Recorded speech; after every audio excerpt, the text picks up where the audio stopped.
यह कहानी है एक ऐसे आदमी की जिन्होंने हमारे ग्रह के सबसे बड़े रहस्यों समुंदर को लोगों के सामने खोल दिया।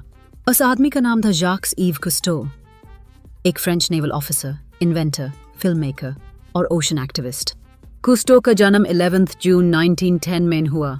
बचपन से ही उनका दिल मशीन्स और खुले आसमान समुंदर दोनों में लगा रहा।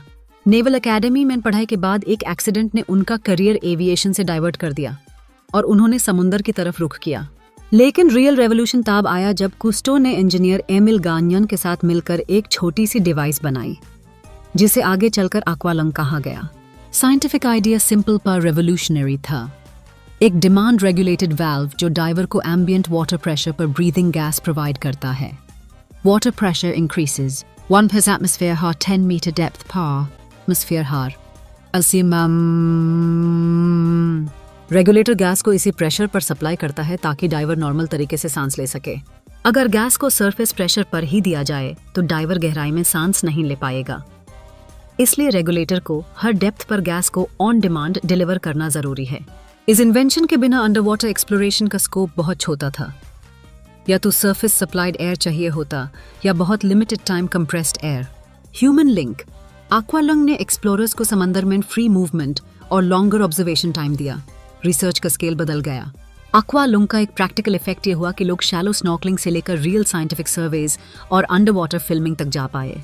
कुस्टो ने सिर्फ डिवाइस नहीं बनाया, उन्होंने इस टेक्नोलॉजी को फील्ड साइंस, सिनेमेटोग्राफी और पब्लिक एजुकेशन के साथ जोड़ दिया। 1950s में उन्होंने एक पुरानी माइन स्वीपर खरीदी और यूज कन्वर्ट करके एक फ्लोटिंग लैबोरेटरी बनाया जिसका नाम था कैलिप्सो। कैलिप्सो एक मोबाइल रिसर्च स्टेशन थी जहां से कुस्टो की teams oceanographic surveys, specimen collection और लॉन्ग टर्म प्रोजेक्ट्स चलाती थी। Floating labs allow in situ sampling, immediate processing, reduce sample degradation. एक बड़ा scientific challenge under water filming में लाइट का बिहेवियर था। पानी रेड और वार्म वेवलेंथ्स को जल्दी अब्जॉर्ब कर लेता है, इसलिए नेचुरल कलर्स तेजी से फाड़े हो जाते हैं। Water absorbs longer wavelengths, red or Sarsen 600 to 700 nm within a few meters. Blue wavelengths travel farther, इसलिए अंडरवाटर सीन्स ब्लू टिंटेड लगते हैं। कुस्टो की टीम ने इसी प्रॉब्लम के लिए powerful lighting, specially designed camera housings और फिल्म प्रोसेसिंग टेक्निक्स डेवलप की, जिससे लोग घर बैठे विविड अंडरवाटर वर्ल्ड देख पाए। इन्हीं फिल्म टेक्निक्स का नतीजा था 1956 की डॉक्यूमेंट्री द साइलेंट वर्ल्ड, जिसे इंटरनेशनल अक्लेम मिला और डॉक्यूमेंट्री के लिए अकेडमी अवार्ड भी। इस फिल्म ने आम पब्लिक को पहली बार coral reefs, schools of fish और अंडरवाटर लैंडस्केप्स का क्लोजअप दिखाया और पब्लिक इमेजिनेशन में समुंदर का एक नया जगह बना दिया। मास कम्युनिकेशन से साइंस का इम्पैक्ट मल्टीप्लाई होता है, लोग केयर करने लगते हैं। साइंस में कुस्टो का एक खास कंट्रीब्यूशन था। Multidisciplinary approach, engineering, physiology, ecology और मीडिया साइंस को इंटीग्रेट करना। फील्ड मेथडोलॉजी इंप्रूव हुई। स्टैंडर्डाइज्ड ट्रांसेक्ट्स, फोटोग्राफिक स्पेसिमेन डॉक्यूमेंटेशन और पोल्यूशन सैम्पलिंग जैसे कैलिप्सो एक्सपीडिशंस सिस्टमैटिक बनाने लगे। Standardized sampling enables repeatability, core principle of scientific method. कुस्टो ने अंडरवाटर लिविंग का भी एक्सपेरिमेंटल प्रोग्राम चलाया, कनशेल्फ, जहां लोग टेम्पररी अंडरवाटर हैबिटेट्स में रहकर रिसर्च करते थे। कनशेल्फ I-2 30 प्रोजेक्ट्स ने डेमोन्स्ट्रेट किया कि ह्यूमंस कुछ कंडीशंस में ज्यादा दिनों तक अंडरवाटर रह सकते हैं, मगर इसके साथ बहुत इंजीनियरिंग और फिजियोलॉजिकल चैलेंजेस आते हैं। Pressure effects, gas partial pressures, nitrogen saturation, decompression risk. एक बेसिक फिजियोलॉजिकल प्रिंसिपल ये है, जब हम गहराई पर रहते हैं हमारे टिश्यूज में डिसॉल्व्ड गैसेस जैसे नाइट्रोजन प्रेशर के साथ डिसॉल्व हो जाते हैं, और जब प्रेशर जल्दी कम होता है बबल्स बन सकते हैं जिसे डिकम्प्रेशन सिकनेस कहते हैं। Henry's law, gas solubility in liquid proportional to partial pressure, bubbles cause joint pain, embolism. इसलिए कॉनशेल्फ और लॉन्ग ड्यूरेशन डाइविंग एक्सपेरिमेंट्स में गैस मिक्सचर्स, डिकम्प्रेशन स्केड्यूल्स और CO2 स्क्रबिंग, लाइफ सपोर्ट पर बहुत रिसर्च हुई।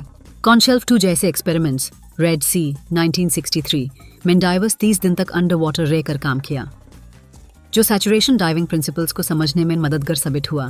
कुस्टो की टीम ने टेलीमेट्रिक observation systems, surface sampling devices और डेटा रिकॉर्डिंग प्रोटोकॉल्स भी डेवलप किए ताकि ओशनोग्राफिक डेटा एक्यूरेट और रिपीटेबल हो।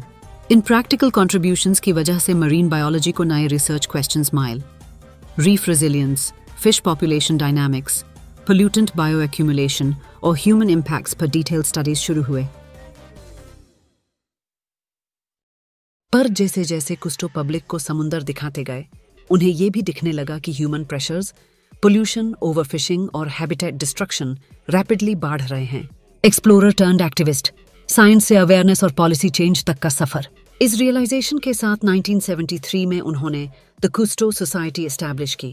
पर्पस: ओशन प्रोटेक्शन, रिसर्च और पब्लिक एजुकेशन।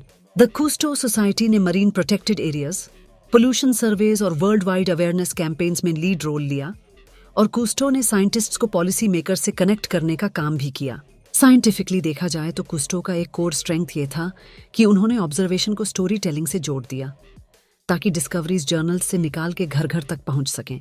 उनके टीवी सीरीज और बुक्स ने कई जनरेशंस को इंस्पायर किया और बहुत से लोगों ने मरीन साइंस करियर इसी इंस्पिरेशन से चूज किया। टेक्नोलॉजी साइड पर भी उनके नाम का इम्पैक्ट बड़ा है। एक्वालंग ने रिक्रिएशनल डाइविंग को पॉपुलर बनाया, जिसकी वजह से ग्लोबल सिटीजन साइंस और डाइविंग बेस्ड रिसर्च पॉसिबल हुई। Recreational diving later contributed to coral reef monitoring programs worldwide. Calypso के थ्रू कलेक्ट किए गए लॉन्ग टर्म डेटा सेट्स ने लेटर एनवायरमेंटल साइंस को बेस दिया, जैसे पोल्यूशन मैपिंग और सीजनल इकोसिस्टम चेंज स्टडीज। लेकिन एक ऑनेस्ट साइंटिफिक असेसमेंट ये भी बताता है कि कुछ अर्ली फिल्म्स और एक्सपीडिशंस पर कंट्रोवर्सीज आई। वाइल्ड लाइफ हैंडलिंग और स्टेज सीन्स को लेकर एथिकल डिबेट्स हुए। साइंस कम्युनिकेशन में एथिक्स जरूरी, ऑब्जर्वेशन और कंजर्वेशन का बैलेंस। ये कंट्रोवर्सीज भी एक साइंटिफिक लेसन है। ऑब्जर्वेशन और कम्युनिकेशन के साथ रिस्पॉन्सिबिलिटी और एथिकल प्रोटोकॉल्स भी इवॉल्व करने चाहिए। कुस्टो का एक और इम्पॉर्टेंट टेक्निकल इनोवेशन टर्बोसेल जैसा एक्सपेरिमेंटल प्रोपल्शन सिस्टम था, जिसका गोल थी फ्यूल कंजम्पशन कम करना और मरीन ऑपरेशंस को ज्यादा सस्टेनेबल बनाना। उनका काम एक तरह से दो फोल्ड लेगेसी छोड़ गया: टेक्निकल लेगेसी, डाइविंग टेक्नोलॉजी और under water instrumentation; social legacy, modern ocean conservation movement. Cousteau की फिल्म मेकिंग और मीडिया स्ट्रेटजी ने साइंटिफिक ऑब्जर्वेशन को मास एम्पैथी में कन्वर्ट किया। लोग समुंदर को प्यार करने लगे और प्यार ही पॉलिसीज चेंज करने में मददगार हुआ। साइंटिफिकली बोलें तो उन्होंने मरीन इकोलॉजी के कुछ कोर क्वेश्चंस को मेन स्ट्रीम बनाया, जैसे कि कैसे ह्यूमन एक्शंस रीफ स्ट्रक्चर और फिशरीज को अफेक्ट करते हैं। कुस्टो के रिसर्च और फिल्म्स का एक डायरेक्ट साइंटिफिक आउटकम ये हुआ कि गवर्नमेंट्स और इंटरनेशनल बॉडीज ने मरीन पोल्यूशन और ओवरफिशिंग इश्यूज को सीरियसली लेना शुरू किया। उनका पर्सनल स्टाइल, रेड बीनी, पाइप और क्यूरियोसिटी पब्लिक इमेज का हिस्सा बना और एक face of ocean conservation create हुआ। पर उनकी लाइफ सिर्फ एडवेंचर से नहीं बनी थी। चैलेंजेस भी बहुत आए: टीम लॉसेस, टेक्निकल फेलियर्स और एनवायरमेंटल डिसअपॉइंटमेंट्स। 1970s-80s में जाक्स ने अपने प्लेटफॉर्म का यूज करते हुए एनवायरमेंटल एक्टिविज्म ज्यादा एग्रेसिवली शुरू किया ताकि लोग समुंदर के डेग्रेडेशन को रोकें। उनके साइंटिफिक अप्रोच का एक की लेसन ये है: डिस्कवरी के साथ कम्युनिकेशन और पॉलिसी एडवोकेसी इक्वली इंपॉर्टेंट है। रिसर्च सिर्फ पेपर्स तक लिमिटेड नहीं रहना चाहिए। अप्लाइड साइंस का इम्पैक्ट तभी होता है जब वो पब्लिक अंडरस्टैंडिंग और पॉलिसी चेंज में कन्वर्ट हो। आज भी जब हम scuba gear, coral reef conservation programs और मरीन प्रोटेक्टेड एरियाज देखते हैं तो उनका इनडायरेक्ट इफेक्ट साफ नजर आता है।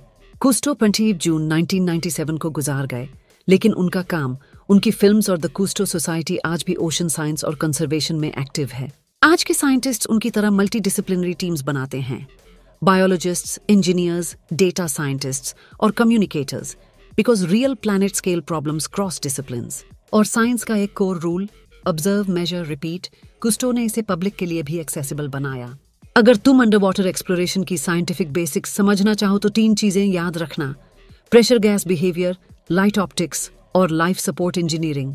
प्रेशर गैस बिहेवियर: हर 10 मीटर पर रफली 1 एटमॉस्फेयर का इंक्रीज होता है, जिसकी वजह से गस डेंसिटी और पार्शियल प्रेशर्स बढ़ते हैं। इसको समझना डाइविंग सेफ्टी के लिए एसेंशियल है।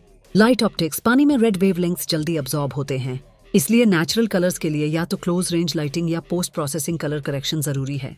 Life support engineering: CO2 scrubbing, oxygen control और gas mixture management, nitrogen versus helium mixes से लॉन्ग ड्यूरेशन डाइविंग सेफ बनाया जा सकता है। Helium implemented to reduce nitrogen narcosis at depth, heliox trimix. Cousteau ने ये टेक्निकल कॉन्सेप्ट सिर्फ research के लिए नहीं यूज किया, उन्होंने हर डिस्कवरी को विजुअल स्टोरी टेलिंग से जोड़ा ताकि साइंस का इमोशनल कनेक्शन बन सके।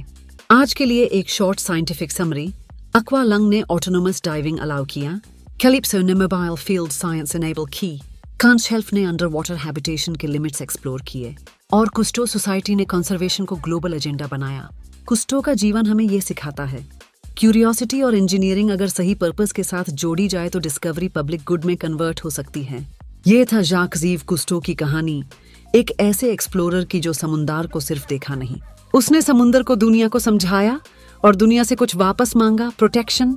अगर आपको ये कहानी पसंद आई हो तो लाइक, सब्सक्राइब और शेयर करें और समुंदर को बचाने में एक छोटा सा कदम जरूर उठाएं।